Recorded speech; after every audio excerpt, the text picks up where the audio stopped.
when YouTubers destroy false accusations. All right, chat, peep the thumbnail. We got somebody over here. He's a PDF. This dude over here, he's a PDF. PewDiePie was called a Nazi, which is crazy how he was the reason why demonetization exists, bro. And then there was like a whole bunch of other stuff. This dude, I forgot what his name was, but I've seen some of his videos. He's also a PDF. That's crazy. Guy over here, I don't know. He's also a PDF. That is crazy. Bro, what's going on, so what's going on with all these people? But I mean, at least they destroyed the false accusations. Okay, anyway, shout out to Pexto. Let's see what my man got going on, bro.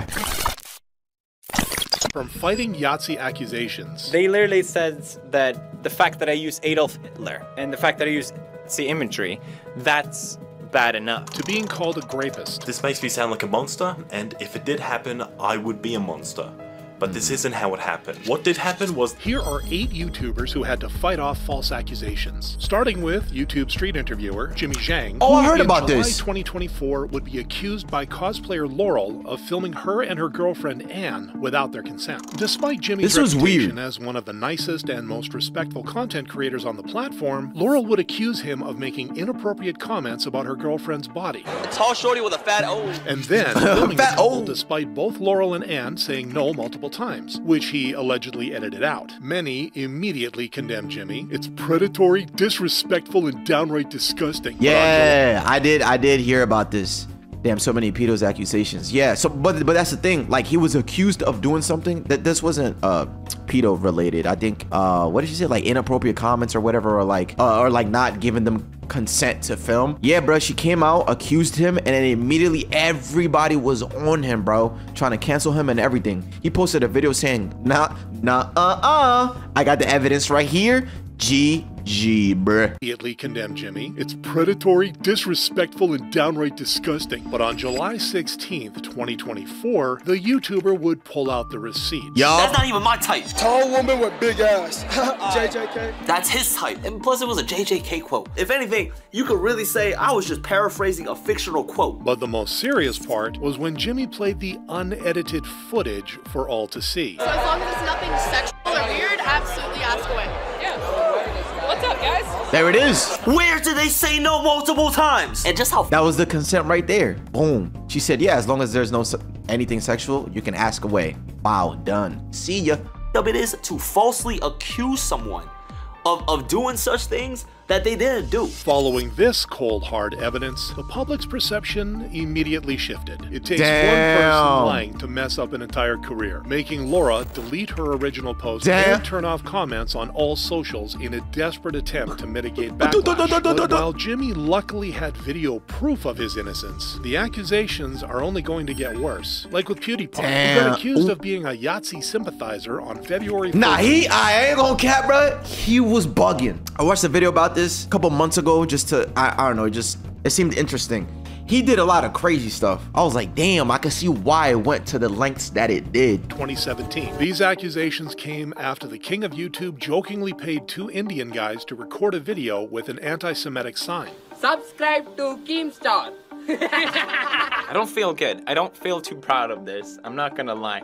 Like, I'm not anti-Semitic or whatever it's called. Okay, so don't get the wrong idea. But while his audience believed he meant no harm, the Wall Street Journal didn't see things that way. And just 2 days later, PewDiePie would upload his first video addressing the allegations. So, Wall Street Journal, a well-known, respected news outlet, posted that I, during the past 6 months, have made 9 videos that have anti-Semitic messaging in it. They used even me pointing my arm like this. Technically, they can use this as evidence as well, because that's what they did. I'm not joking. The Wall Street Journal. Yeah, no, they was bugging out for that. It's the most absurd thing I have ever heard. Despite PewDiePie pointing out how baseless the accusations were, the media would double down on their position, prompting a second grim video from the YouTuber a week later. May I just say that if you're gonna call someone a hero to the Nazis, you may want to double check if that's true or not, because afterwards you can't go, lol, just kidding. But the way the Wall Street Journal defended he lost everything. was that neo-Nazi websites were supporting me,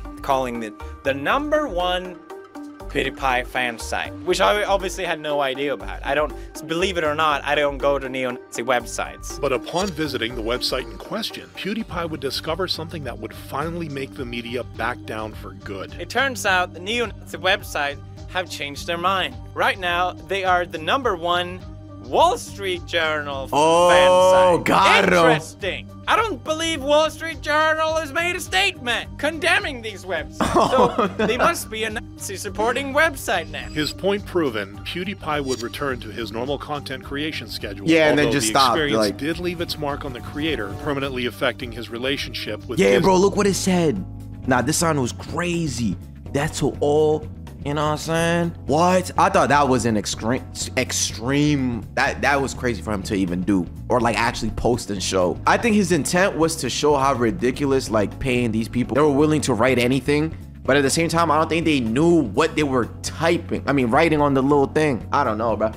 Heck nah. Relationship with Disney and YouTube. However, as bad as PewDiePie's false accusations were, they don't compare to the gaming YouTuber SVB, who on August 11, 2022 would get accused by Twitter user Nia of being a and child predator. This came as a massive shock to Overwatch's community, as the player was known to be quite vocal about women's mistreatment. Female gamers are consistently the target of a specific set of attacks and comments, and each of them are their own form of malicious. I want to just start by spelling out what these are and why they're so alarming. But in complete contrast to his behavior in front of his audience, Nia's post would tell a disturbing story of SVB, singling the 16-year-old out in a team How didn't I hear about this, bruh? I was literally addicted to Overwatch at some point. But now the game sucks, bruh. Well, not really. I still play it, but like, just please bring 6v6 back, bro. Stop fumbling the game.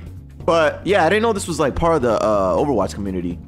Nia's post would tell a disturbing story of SVB, singling the 16-year-old out in a team coaching session, complimenting her, and then asking for a topless photo. Shortly after Nia's post, SVB would be made aware of the accusations against him on stream. This is crazy, guys. This is actually crazy. It's crazy. People are faking screenshots about me. What did I ever do to anyone of this kind that they would... What?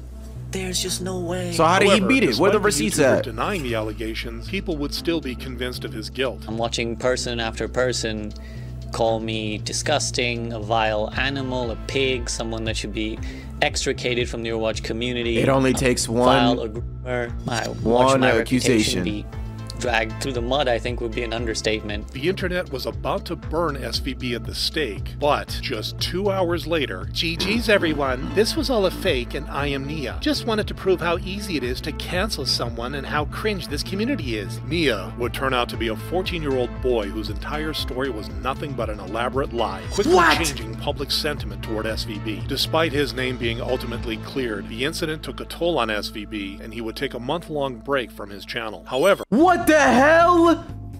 That's what it was? It was a 14-year-old boy that orchestrated all of that? Nah, that's crazy, bro. That's not funny because, like, again, it took a toll in his career. Like, you know, there are people that, like, saw the story and were like, oh, heck nah, and then probably blocked them on, you know, unfollowed, unsubbed or whatever, and then that was the last time they probably heard about this person. Bro ruined his career as a test and said, oopsie whoopsie, and it only took 2 hours. Wow, wait. From the post to that, 2 hours caused him to take a month-long break. That's crazy. Okay. Cleared, the incident took a toll on SVB, and he would take a month-long break from his channel. However, while SVB's accuser confessed to lying, Quite would not get that luxury. On February 22nd, that sounds so familiar. A trans man going by the name of Orion would accuse faceless YouTuber Quite of transphobia, gaslighting, and grape. These accusations shook the internet, sharply conflicting with Quite's reputation as an entertaining and authentic commentator. Oh, no, this guy, never mind. I asked you guys what the lower half of my body should look like. I actually decided to just make it another hoodie for some of that good old symmetry. In his post, Orion would explain that he and Quite Yo, bro, no one's reading that, bro. Word soul, bro. An extremely toxic... Some of that good old symmetry. In his post, Orion would explain... Vash, I'ma try and cancel you. Yo, 6 stories. Shut dumbass up, bruh. If I see anybody send me this right here, bro, I'm dead ass not reading it, bro. I'm about to hit you with a K.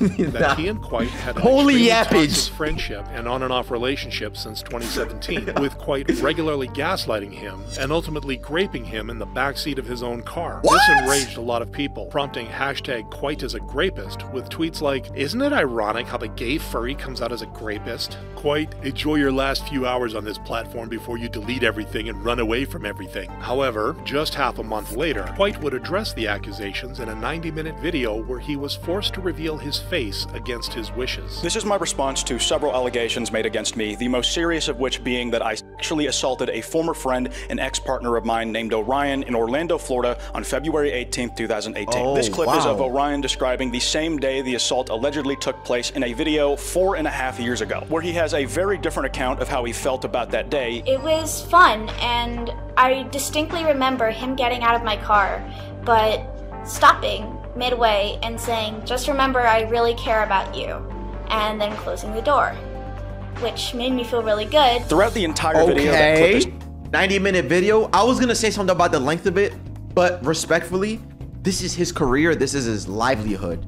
And honestly, if he has to show his face, do whatever he has to do, shit, he brought out the whiteboard and everything, bruh. Timestamp, all of that. Hey, I would do the same thing. I don't care if it's a 2-hour video. I'm gonna break down every word, bruh. Every word. I have to. Gotta save myself, bruh. So, it is what it is. And then closing the door, which made me feel really good. Throughout the entire video, that clip is taken from a testimony given much closer to when the assault allegedly took place. The topic of sexual or romantic activity between me and Orion is not mentioned a single time. Quite would then go on to describe what actually happened between the two, and shockingly, the abuse may have occurred the other way around. Quite and Orion were in a shopping center when Quite saw a plushie he wanted to buy for himself. In response, Orion said something to the effect of, "Okay, I'll let you buy it if you give me a kiss later." This was a weirdly identical mirror to a similar situation that happened over text the day before. Later that day, though, Orion and I are in the driver's seat and passenger seat of his car, respectively, when the topic of the kiss comes up again. Despite my hesitance, I did kiss Orion once.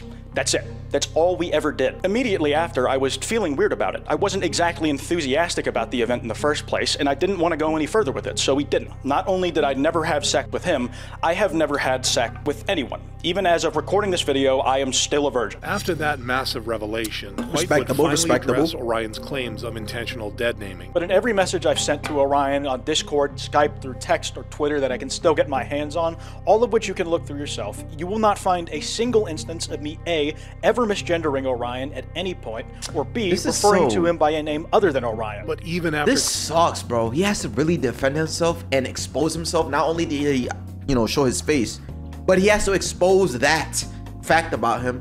But not only that, you have to literally sit there and explain like the little things. Like, yeah, we went to Walmart to buy a plushie or whatever. What, bro? Like, oh my God, it sucks, but I guess that's what he has to do. Clearing his name beyond a shadow of a doubt, the situation would still be really hard on Quite. My abuser has managed to make a permanent mark on me in a way he's only gotten to do in private before, but now gets to share with the public. In the end, Orion would only be on the receiving end of public hate for a week before deleting his account. Quite himself would take a 5-month break from his channel, but fortunately returned. Unlike Slazo, who was forced to abandon his channel entirely. On June 10th, 2019, a commentary YouTuber's ex-girlfriend, Shy, would accuse him of being controlling and verbally and sexually abusive. Shocking what's fans going on of the here? YouTuber's awkward but humorous on-screen persona. Shy's post would paint Slazo Another as a one. sexually demanding boyfriend who would become aggressive anytime she tried to refuse him and treat her as nothing more than an S object. With this, the Slazo hate began to pour in. Slazo is a piece of ish. It's always one form of accusations.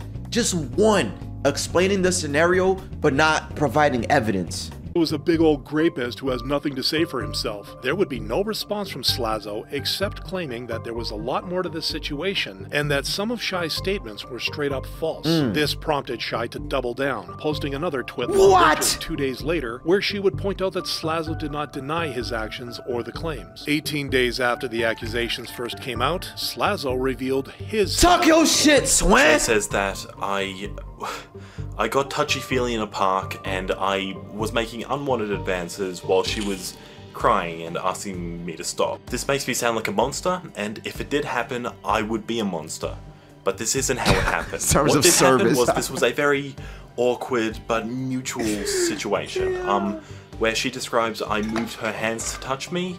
She did that of her own volition, and she even mentions this in Discord messages from after we met up in person. Addressing Shy's claim. Hey. See what I'm saying? Like, these things don't need to be exposed, bro.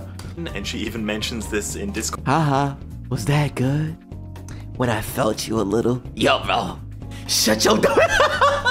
Oh, this sucks how things like this need to get exposed. Because, like, bro, that's between you and your partner in private. But now he has to be the one to come on in camera and then tell these type of things, bro. It's actually scary how fast people run with a statement without hearing both sides. Exactly. And then if you see what these people are posting, it's literally a damn, what he say? It's a freaking terms of service writing with no source of evidence. It's just, he said he did this, he said that. Where is it? I mean, well, y'all know what I'm talking about, but it's that big ass writing that just came out of nowhere or whatever. I'm taking notes, by the way. I'm gonna cancel Vash myself. What is y'all problem? What is y'all problem, bro? How do you create lies and know the proof exists in chat rooms? Yup. I guess people don't expect them to like find it or something. But mutual situation. Where she describes I moved her hands to touch me. She did that of her own volition, and she even mentions this in Discord messages from after we met up in person. Addressing Shy's claim that he touched her on her first date despite her discomfort, Slazo said, We went into the cinema, Do you have freaky things with Jocelyn on Discord? We know you. Oh no, not on Discord. But if she exposes our chat logs on iMessage, I'm cooked, bro. I'm cooked, because I'd be like, yo, babe, I'm trying to put your whole body in my mouth, bro. You look good, bro. You know that you look good. Is that bad though? I feel like people are gonna read that. And they're gonna be on my side. You have a boyfriend that talks to you like that? Oh my God, I wish. My boyfriend only plays 2K all day and doesn't show me any attention. Yeah, we both cooked. That's what I was gonna say. I'm gonna be cooked, but so will you. You know what I'm saying? Talking crazy, talking about, I wanna, actually, never mind. I'm not gonna expose you. I'll expose myself. Yo, my camera's cooked. Yo, not gonna lie, Vash. I'm with you, gang. I be talking hot with my girl, bro. Yeah, you should, bro. If you genuinely love your girl, bro, tell her how you feel and what you want and what you trying to do. Know what I'm saying? Because what you got that on for?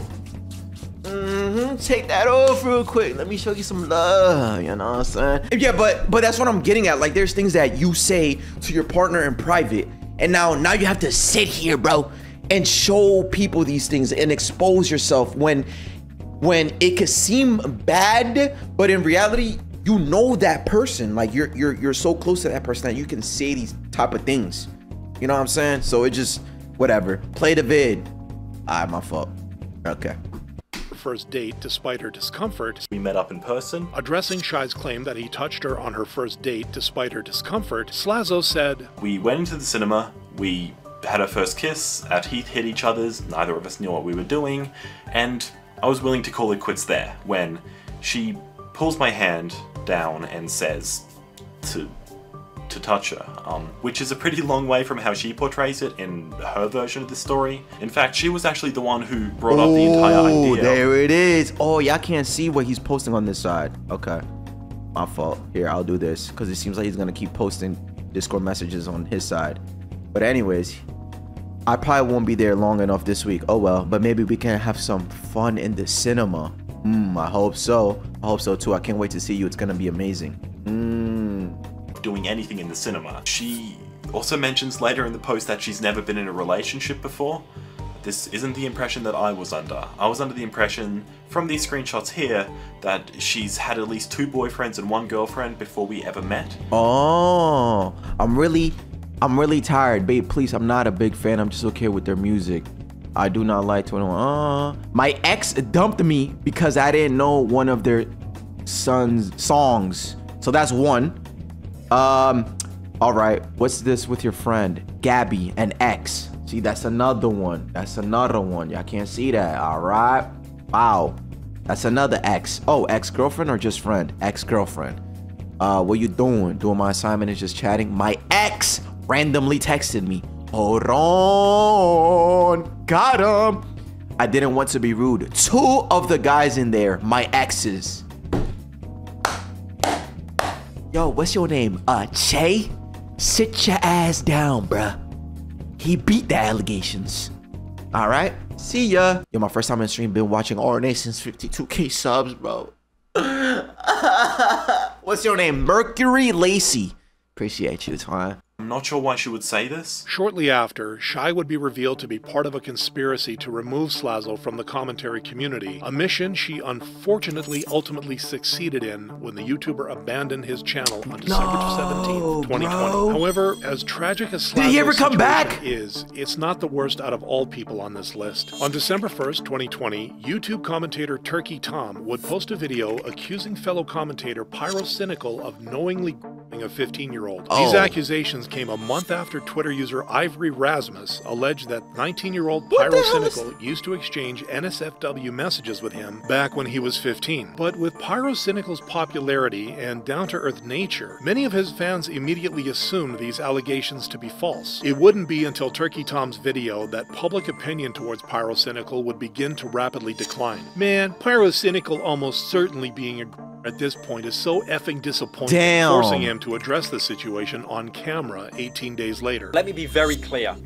I had absolutely no idea that he was 15. Ivory himself did not disclose to me directly that he was 15. And the evidence itself supports this too. He didn't include his age in his bio appreciate the follow, my until boy. he was 16, but I was not on Twitter between the 28th of December 2016 until the 29th of June 2017, as I was suspended. That I'm some kind of and was aware of his age all along. This is categorically untrue and a complete lie. Pyro would then strengthen his case by explaining the true nature of his relationship with Ivory Rasmus. We had some weird fantasy roleplay, but there was no sexual interest. There were no nudes exchanged. His name, his appearance, it wasn't important to me. I didn't even know what he looked like at this point. Ivory himself even struggles to explain what I did. Yo, Mercury, appreciate you, twin. How are you? I don't know.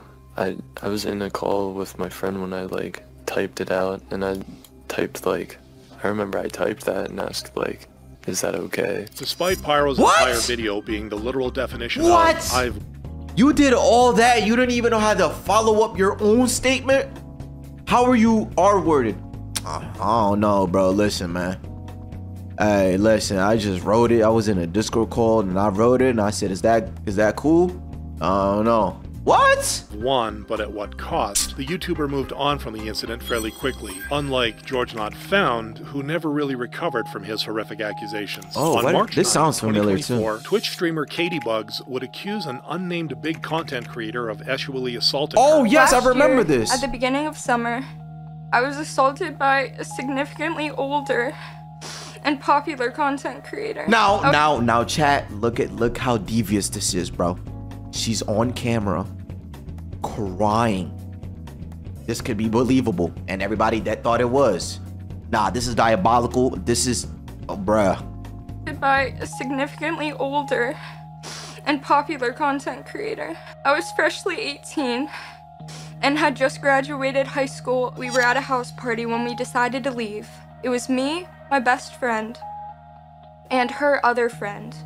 This other friend was romantically talking to a really big creator at the time.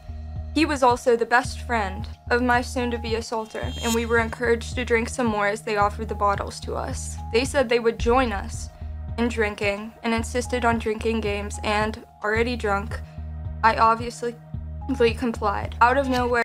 You know people can fake it, right? Crying. Carl the car. Ooh. Do do do do do do do. That's what I'm trying to say. That's what makes it diabolical. That she's fake crying, but making it look real. She got on camera crying to expose somebody, but because of the nature of the video, he then destroys the false accusations. No way! And already drunk, I obviously complied. Out of nowhere, I felt him slip his hand under my clothes, sitting next to me on the couch in front of everyone. He disguised it with a simple, "Are you ticklish?" I coughed out a no. I stayed there for a while, hoping my stillness could make me disappear. I eventually had to stand up after many minutes for it to stop. This content creator would turn out to be George Not Found, who would post a tweet acknowledging these allegations the same day, prompting many heated hate comments. George Not Found is a dirty effing creep. I wish I could take these things into my own hands. But just 2 days later, George Not Found would upload a video explaining how things talk your shit, Swim! The first night that I actually met Katie, I was with Dream in his hotel room, and Dream was in a group chat with 5 other people. These 5 people included Katie Bugs, her best friend, and 3 other of her friends. They had already been drinking at this party before they arrived to the hotel room, and they had also been the ones that were asking to play the drinking games. We had previously been cuddling on this couch for around an hour, but I did place my hand on her waist under her shirt. Anytime that I did this, it was met with her either smiling, laughing, play fighting with me, and there was no reason for me to believe that she was uncomfortable with it. Chat, by the way, when they say stop, they like that shit, bruh. And if that's the type of stop she talking about or play fighting, I ain't trying to hear it, bro. Oh, that crying you just did, for what, bruh? For what? Play fighting with me, and there was no reason for me to believe that she was uncomfortable with it. In response, Katie would share a message allegedly sent by one of George's friends who was uncomfortable with the situation. Faced with this new information, George would make another video addressing the situation a few days later. There is a text that is claimed to be from you. Yeah, I didn't send that text. By now, Katie's story was already losing credibility, and her next response would cement that. He stuck his hand up my shirt, under my bra, and felt up, fondled, whatever you want to say. He felt up my tits. It wouldn't make sense to leave out such a crucial detail in her initial accusation, and the internet did not miss that. Seeing that her cancellation of George... I want to know how it went from he touched my waist or whatever to he touched my little old watermelons. How about that, miss? How about that? So you got on and started crying for what? On the couch, in front of everyone. He disguised it with a simple, "Are you ticklish?" So yes, Mr. Carl the Car, the reason that she got, the way she got on camera and faked crying and made this look very believable is what makes it crazy, right? All right. Detail in her initial accusation, and the internet did not miss that. Seeing that her cancellation of George Not Found was not working, Katie would delete all her accusations and vanish from the internet. But George's career still suffered, losing subscribers and even a Mr. Beast collaboration, much like M2K, who would forever be haunted by the aftermath. M2K? Who's this? Of his awful accusations. In July 2020, Super Smash Bros. Player Next Ready would accuse YouTuber M2K of sexually assaulting another player in her sleep. This would be a massive surprise, as M2K is well respected in the Super Smash Bros. Community for his straightforward and honest nature. I basically go through life like this, just doing what I need to, trying to be morally good. But Next Ready's tweet would accuse him of pleasuring himself and finishing on a sleeping female gamer named Rena-chan. Accused of such a vile act, it wouldn't take long for the M2K hate wave to take shape. M2K legit got away with so much heinous-ish in the community because people loved how quirky and neurodivergent every single one of his actions was. However, on July 4th, 2020, the YouTuber would address the allegations. There's a screenshot on Twitter that's a story that never happened regarding me orgasming on Rena-chan, and that is a complete lie. Not only did that not happen, I can't even make that happen. Or the amount of difficulty it takes is so much more than you could imagine. Pretty much like my biggest secret that I just don't like revealing, but I feel like I just have to get out of the way. I was circumcised very, very badly. Oh my God. Do you see what I mean, bro? It sucks because now these people have to go there and, one, explain themselves, but two, expose themselves in a way that, like, bro, are you kidding me? Yikes. I know. Now it's like, damn, now it's like the internet knows of this. But because he has to, again, you know, beat the allegations, the accusations, whatever, he has to play this card, man. It's like a game. I was circumcised very badly as an infant, to the point that it's pretty much impossible. Pretty much impossible, or extremely, and I mean extremely, difficult to feel pleasure, orgasm, or any of that stuff. And that relates. Damn. I know, Jason. Take your time. It's okay. Just take your time. It's fine. Now facing a ton of backlash for his actions, Next Ready would apologize for not verifying the accusations before going public with them and delete his original tweet. With that, M2K's innocence would be proven beyond doubt, but it was still a bittersweet victory as the player was forced to reveal an embarrassing secret. Dang, bro. That was the saddest story out of all. But it's like, I got accused of doing this, but because I was circumcised, I can't even do that, bro. I can't spank my shit, bro. Vash can relate. What? Damn. I think coming up with the accusation itself, like, it has to be a mental disorder. Like, you're bugging to even think to do that. You're such an evil person. But then to get on camera, I cannot get past this, bro. But then to get on camera and cry and read out a whole damn script that you wrote is even like way more evil. So I'm glad that these people actually beat the allegations. I mean, accusations, whatever, same thing. Anyways, Pexto, W video, my boy. Hell yeah. But you know who's not beating the accusations? Everybody that's coming out now, bro. Mad PDF files, man. What the heck, bro? Whole 9-page essays. Facts. That's diabolical. Bro, how you willingly want to write an essay, bro, and lie? Yo, nah, that's crazy. Yo.